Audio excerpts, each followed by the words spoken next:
Hello everyone, welcome to the Developers and Coders Club of NIT-A Agartala. So today we are going to solve Code Forces Starters 105 Division 4 second problem, that is Dracula eats. So there are n spooky days left until Halloween. Dracula dines at a mysterious restaurant that changes its spooky menu daily.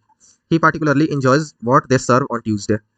Today is Monday, so he wishes to calculate how many times he can indulge in his favorite menu in the next n days, including today before Halloween. So the given n days uh, includes also today, the day of today. Okay, na means Monday. So note that Dracula follows the standard 7-day calendar with Tuesday immediately following Monday.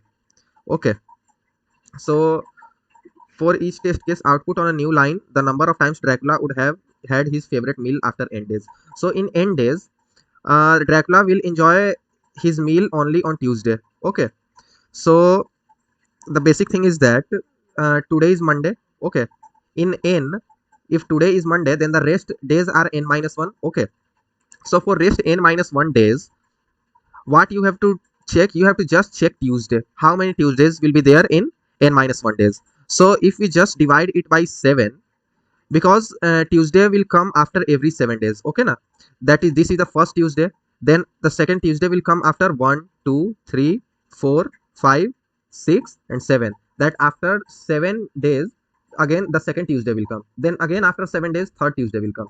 So simply we will just divide n minus 1 by 7.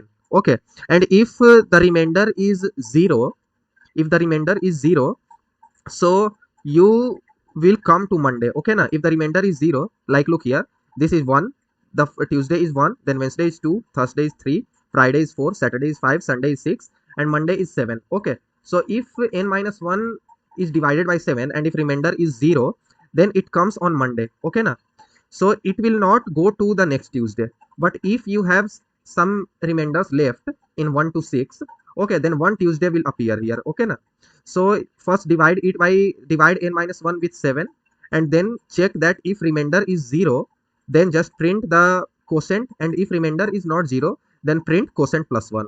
Okay, so here is the basic code, that I have taken input n here, and then I have subtracted 1 from n. So now my n stores n minus 1. Okay, now if n modulo 7 equal to 0, then I will print n by 7, and if n modulo 7 not equal to 0, then I will print n by 7 plus 1. I hope you understood it, and if you have any doubt, then you can comment down below.